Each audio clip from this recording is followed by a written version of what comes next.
महाराष्ट्रातील 55 पाकिस्तानी नागरिकांना भारत सोडण्याची नोटीस। भारत सोडण्याची मुदत पाकिस्तानी नागरिकांना देण्यात आलेली मुदत आता संपली। एकही पाकिस्तानी नागरिक राज्यात राहणार नाही। राज्यामध्ये असणारे सर्व पाकिस्तानी सापडल्यात, कुणी हरवलेलं नाही। पुण्यामध्ये मुख्यमंत्री फडणवीसांची माहिती। महाराष्ट्रामध्ये 107 पाकिस्तानी नागरिक बेपत्ता। उपमुख्यमंत्री एकनाथ शिंदेंचं बुलढाण्यात वक्तव्य। दिवंगत संतोष जगदाळेंच्या कुटुंबाला एकनाथ शिंदे यांच्याकडून आर्थिक मदत। जगदाळेंच्या कुटुंबाला एकनाथ शिंदे यांच्याकडून 5 लाखांची मदत। विजय शिवतारे आणि अनिकेत जावळकर यांच्या हस्ते आर्थिक मदत सुपूर्द करण्यात आली। पहलगाम हल्ल्यापूर्वी पाकिस्तान आर्मी चीफनं केलेलं भाषण महत्त्वाचं। इंटेलिजन्स विभागानं माहिती दिली, पण सरकार झोपून राहिलं। आपलं सैन्य तयार, पण पॉलिटिकल लिडरशिपमध्ये इच्छा दिसत नाही। प्रकाश आंबेडकर यांचं वक्तव्य। नाशिकच्या सटाण्यामध्ये सकल हिंदू समाजाकडून मोर्चा काढण्यात आला। पहलगाम हल्ल्याचा हिंदू समाजाकडून निषेध व्यक्त। पहलगाम हल्ल्याच्या निषेधार्थ नाशिकच्या येवल्यातील अंदरसूलमध्ये कडकडीत बंद। पाकिस्तान विरोधी जोरदार घोषणाबाजी। पाकिस्तानचा झेंडा जाळत जाहीर निषेध व्यक्त। पहलगाम हल्ल्याच्या निषेधार्थ रत्नागिरीमध्ये मुस्लिम समाजाचा मोर्चा। पाकिस्तानचा झेंडा जाळत जोरदार घोषणाबाजी। पहलगाम हल्ल्याचा नागपुरातील लाफ्टर क्लबकडून निषेध। मोर्चामध्ये मुस्लिम बांधवांचा देखील सहभाग। हिंदुस्थानसाठी जीवही देऊ, मुस्लिम बांधवांची प्रतिक्रिया। पुण्यात दहशतवाद्यांच्या विरोधामध्ये हिंदू रक्षा मोर्चा। पाकिस्तानच्या विरोधात जोरदार घोषणाबाजी। आंदोलकांकडून दगडूशेठ गणपती मंदिरात आरती करण्यात आली। 5 ते 6 वर्षात मराठवाडा दुष्काळमुक्त करू। वेगवेगळ्या योजनांच्या माध्यमातून 50 टीएमसी पाणी गोदावरी खोऱ्यात आणणार। मुख्यमंत्री फडणवीसांचं आश्वासन।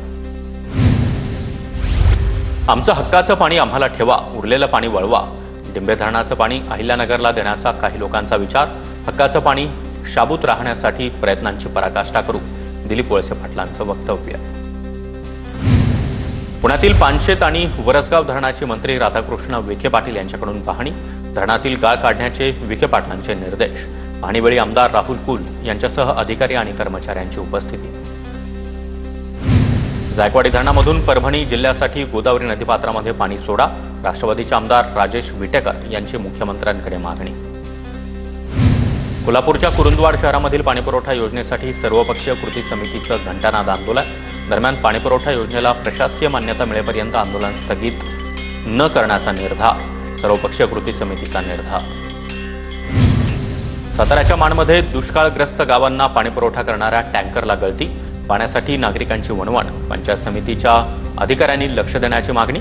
सामाजिक कार्यकर्त्यांकडून आंदोलनाचा देखील इशारा। बीडमध्ये पारा वाढला। वन्यजीवांचं अभयारण्यामधील पाणवठे कोरडे पडले। पाण्याच्या शोधामध्ये वन्यजीवांचं मानवी वस्तीकडे स्थलांतर। वनविभागानं लक्ष देण्याची नागरिकांची मागणी। परभणी, यवतमाळ, अमरावती, गोंदिया या जिल्ह्यांमध्ये अवकाळी पावसाची हजेरी। पिकांना मोठा फटका बसण्याची शक्यता। विदर्भामध्ये 28 तारखेपर्यंत गारपिटीचा इशारा। हिंगोली जिल्ह्यामध्ये संध्याकाळच्या सुमारास वादळी वाऱ्यासह अवकाळी पावसाची हजेरी। अचानक आलेल्या पावसामुळे हळद उत्पादक शेतकऱ्यांचं नुकसान। अवकाळी पावसामुळे फळबागांचं देखील नुकसान होण्याची शक्यता। लातूरच्या ग्रामीण भागामध्ये वादळी वाऱ्यासह पाऊस। अनेक भागातील विद्युत पुरवठा रात्री खंडित। पिकांचं नुकसान। वर्धा नदीमध्ये अवैध वाळू उपसा करणाऱ्यांविरोधात आमदार दादाराव केचे हे चांगलेच आक्रमक झाले। आर्वी तालुक्यातील देऊरपाडा शिवारामध्ये दादाराव केचे यांनी अवैध वाळू उपसा होत असताना धडक कारवाई केली। वाळू माफियांवर दादाराव केचे यांच्याकडून कारवाईची मागणी। इंदूर हैदराबाद महामार्गाच्या मोबदला शेतकऱ्यांना मिळण्यासाठी मुक्ताईनगरमध्ये आंदोलन। आंदोलनामध्ये 2 कट्टर विरोधी एकनाथ खडसे आणि चंद्रकांत पाटील यांचा सहभाग। शेतकऱ्यांच्या हितासाठी दोन्ही आमदार एकत्र आल्याचं चित्र। अण्णा बनसोडे यांच्याकडून पुण्यामधील नदी सुधार प्रकल्पाचं काम तुर्तास स्थगित करण्याच्या सूचना। पुणे आणि पिंपरी चिंचवड महापालिका आयुक्तांना प्रकल्पासंदर्भात अहवाल सादर करण्याचे आदेश। परभणीमध्ये ग्रामपंचायत कर्मचाऱ्यांकडून 1 आणि 2 मे रोजी कामबंद आंदोलन। राज्यभरातील 60,000 कर्मचारी राज्यभरात कामबंद आंदोलन करणार। गोंदिया जिल्ह्यामध्ये 2 लाख हेक्टरवर खरीप पेरणीचं नियोजन। 51,000 क्विंटल बियाणं लागणार असल्याचा अंदाज। जळगावच्या चाळीसगाव बाजार समितीमधील व्यवहार 6 दिवसांपासून ठप्प। 14 ते 15 कोटी रुपयांची उलाढाल थंडावली। हमाल मापाड्यांच्या संपामुळे कोट्यावधींची उलाढाल थंडावली. धुळे कृषी उत्पन्न बाजार समितीमध्ये तुरीची आवक घटली. 100 ते 150 क्विंटल येणारी तूर घटून सध्या 30 ते 40 क्विंटल येऊ लागल्याचं चित्र. वाशिम कृषी उत्पन्न बाजार समितीमध्ये हळदीची 13,000 क्विंटल आवक. दरामध्ये घसरण. हळदीला 14,700 रुपयांपर्यंत दर मिळायचा, मात्र हा दर आता घसरल्याचं चित्र. वाशिमच्या मंगरुळपीरमधील शेलू बाजारामध्ये पपईच्या बागेला उन्हापासून बचाव.